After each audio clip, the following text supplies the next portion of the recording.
With complaints of with shelters having inadequate resources during the hurricane season, ODPEM has begun to distribute emergency supplies to the local authorities. The head of the Office of Disaster Preparedness and Emergency Management, ODPEM, gave the update at this week's sitting of Parliament's Public Accounts Committee. Andrea Chisholm has the details. No cots, no blankets, limited food and water. Just some of the usual complaints from people when they leave their homes for shelters during severe weather events. PAC Chairman Julian Robinson argues that the current system does not work. We appoint shelter managers who are volunteers who then come under tremendous pressure to provide all kinds of items. When they come under pressure, you know who they turn to?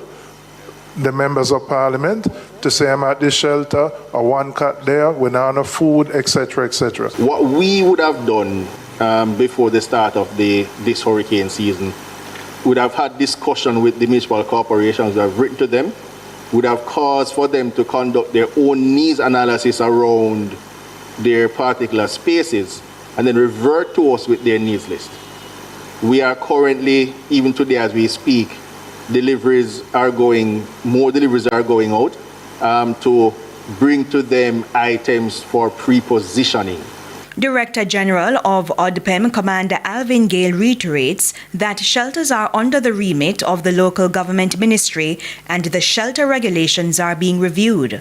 Now that items are being distributed, he's hoping that some of the concerns will be addressed. Will it cause for us for no complaints to be had? I can't promise that at the moment, but once this delivery cycle, which concludes on the 31st of this month, we'll do another request out to the municipal corporations to inform us again of what are their particular needs, bearing in mind as well that the municipal corporations also have their own remit under which they will also look and also procure items for this sort of pre-positioning of kit and equipment as they treat the disasters at the parish/local level.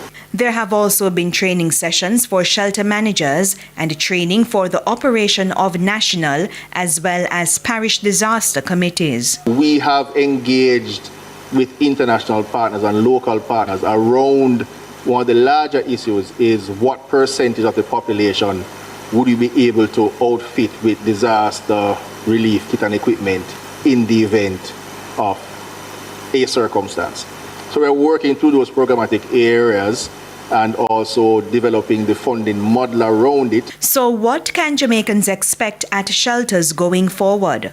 Whilst it is that we don't want an event anytime soon, I do believe in the next time we should be called upon to respond, we should see significantly better management at the local level and also for the resourcing at the local level.